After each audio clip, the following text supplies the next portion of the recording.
When the Legends died, Chapter 45. Now that he had committed himself, Tom began to plan. He had the rodeo schedule in his clothes bag, and he hadn't looked at it since he left the hospital. He got it out and decided Albuquerque was the place to start. He'd always had good luck there, and it was close by.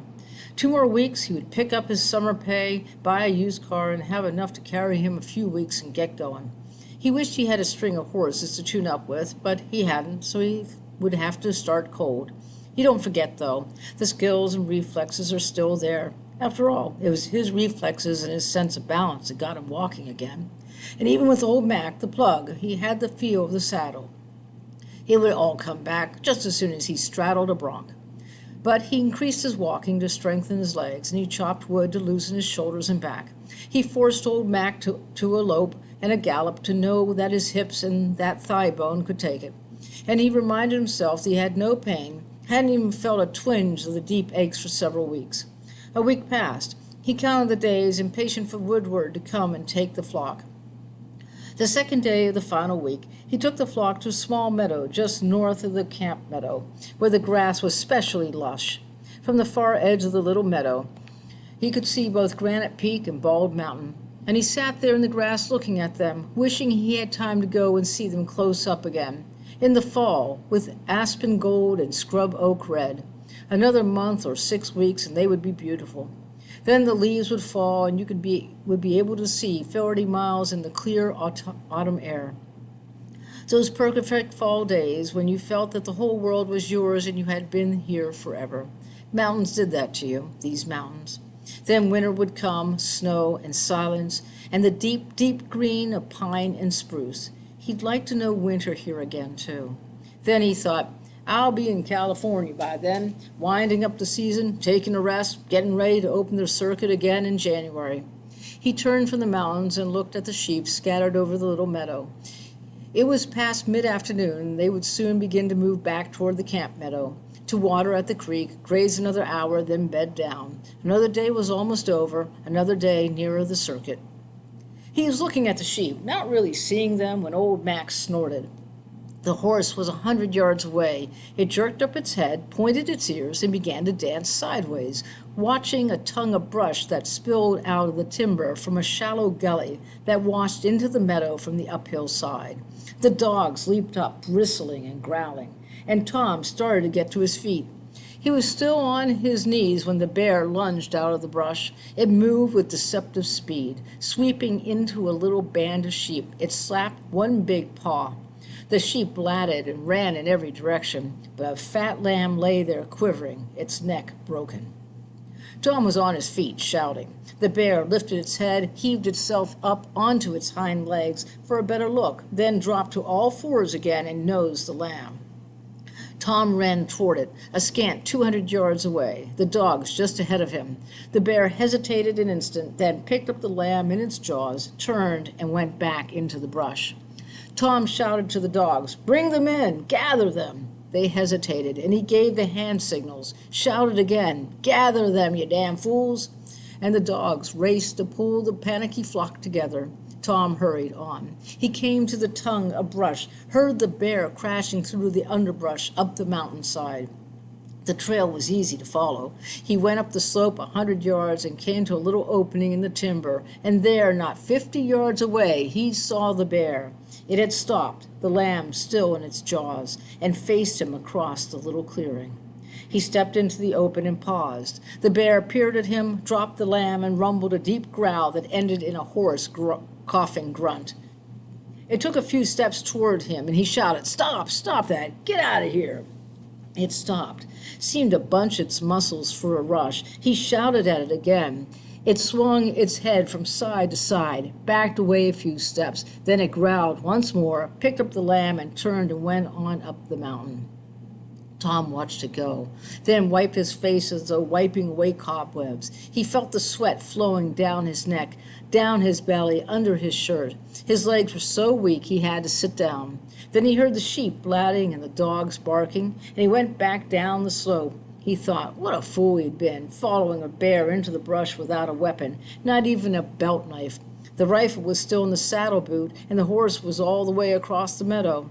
The sheep were charging about, and the dogs were trying desperately to bunch them, almost as frantic as the sheep. He called the dogs, signaled them to ease up, let the sheep quiet down, and he went across the meadow and caught Old Mac. The horse was still so skittish its side jumped and bucked a couple of times when he mounted, catching him by surprise and making him grab the saddle horn for an instant. Then the leaders of the flock began to move towards the gap and back toward the camp meadow. He circled to help the dogs gather the stragglers, but the horse wouldn't go near the place where the bear had been. Tom sent the dogs, but they too smelled the bear and the blood and forgot the sheep until he shouted them back to business. Finally, he had the whole flock lining through the gap. But even on the home meadow, they continued to mill and run from their own shadows for another hour before they quieted down. Then the sun already set. He went in, made a quick meal of bacon and eggs, and mounted again and rode around the bedded flock several times. The sheep reasonably quiet at last. He went back to the fire, picketed the horse still saddled, threw a blanket over his shoulders, and sat sipping coffee and going over the afternoon's events. The whole incident now seemed like an outlandish dream. Even his own actions were incredible. The more he thought about them, the more annoyed he was at himself. He had acted like a damn fool, charging up the hillside barehanded after a bear that had just made a kill, then walking right out into the open with the bear not 50 yards away and hollering at it. It was all very stupid. He looked out across the meadow. The sheep were bedded quietly, like a vast gray rug shimmering in the moonlight. Here and there a nervous old ewe got to her feet, blatted, then lay down again. It was like almost any other night. The air was chill, the aspens whispered, there was the soft sigh of air moving among the pines. Everything was peaceful, even the dogs were asleep. He should go to sleep himself. But something nagged at him. Finally, he told the dogs to stay, got on the horse, and rode quietly around the flock, across to the gap that led to the little meadow beyond. It shimmered in the moonlight with rolling puffs of mist, white as smoke in the hollows. The pines were almost black, and the aspen leaves, quivering in the soft night breeze, reflected the moonlight like spangles. Everything was so peaceful, and it seemed impossible that anything had happened there only a few hours before. He rode slowly around the meadow until he approached the tongue of brush. Then the horse began to snort and fight the rain. He tried to force it close, but it shied and danced sideways, refused. The bear smell was still there. He gave up, let the horse have its way, and rode back the way he'd come, back to the fire. At least he had proved that it wasn't something he had imagined. He picketed the horse again, took the rifle from the saddle boot, built the fire up, and rolled up in the blanket beside it, the rifle close at hand. If there was any disturbance in the night, he would hear the sheep or the dogs would waken him. But he didn't go to sleep at once. He went over the incident of the bear again, recalling details. It was a big bear, and it stood high in the shoulders. Its head was broad, and he was sure its face was dished. It had a grizzled look, almost frosty. Then he thought maybe it wasn't really grizzled. It might have been the light that made it look that way. Maybe its face wasn't dished. And he thought, you fool, what are you trying to do? Tell yourself crazy stories? The herder who shot himself in the foot said there were bears around. Bears, not grizzlies. You made enough of a fool of yourself this afternoon. Forget it. And finally he went to sleep.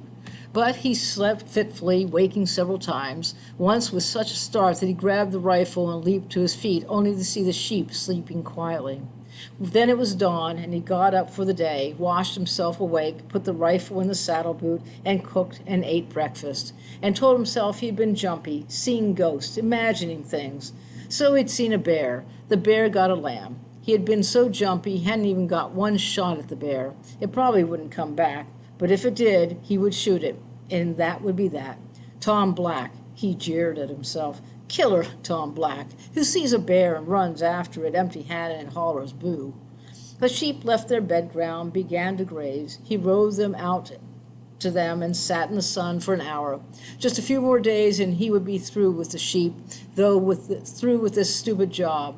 But it had been a good summer in a way. He had got over his smash-up, which was the important thing. Now he could go back and pick up where he left off. He had got a few things in place, too. Old Blue Elk, for instance. He wished he knew what had happened to Blue Elk, though it didn't really matter. The old buzzard was dead by now. Must be. And seeing Luther spot a dog there on the curb in Pagosa.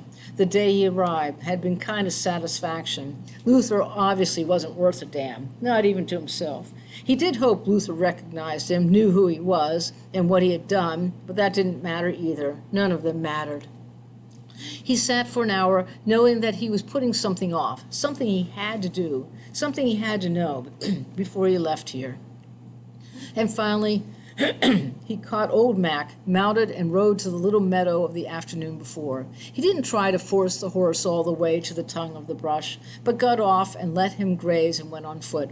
He took the rifle just in case, telling himself that a fool's luck might not be repeated. If he saw the bear again, it might charge him.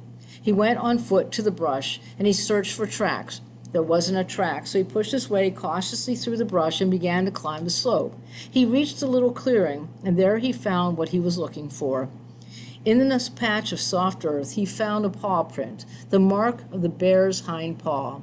There was a long, triangular sole print, the mark of 5 toes and 4 claw marks. One claw had left no mark. The print was 6 inches across and at least 10 inches long. The claw marks were well ahead of the toes. He looked at it a long time. Then he looked for more tracks, found 2, both smudged and indistinct.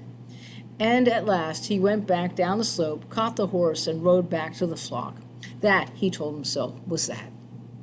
But that evening, sitting beside the fire with his last cup of coffee, he admitted he'd wished he hadn't found the track. Now things kept coming back, things he had thought were disposed of long ago. And he knew why he hadn't gone into Thatcher's market. Jim Thatcher might still be there, and he might remember. Why rake up the old memories? Sure, he was an Indian, an Ute, as he had made it clear to Woodward. But he wasn't a Cloud Indian or a reservation Indian. He'd made something of himself, forced them to accept him. He was Tom Black, the bronc rider they would remember a long time. Killer Tom Black. By God, he told Woodward his name was Tom Blackbull, but that was like telling the clerk in the clothing store he used to herd sheep, a kind of backhanded brag. If you said it first, they couldn't say it back with a nasty twist. Well, he had found the track, and he had gone over the memories, and that was that. He was sorry he had acted like a fool instead of killing the damn bear, but it was too late to do anything about that now. He put the whole thing out of his head, called it a day, went into the tent and to bed, and dreamed about his mother and the lodge and the winter she died, and chanted the death chant and waked himself up. He went outside and looked at the peaceful night, talked to the dogs till the chill got to him, then went back to bed.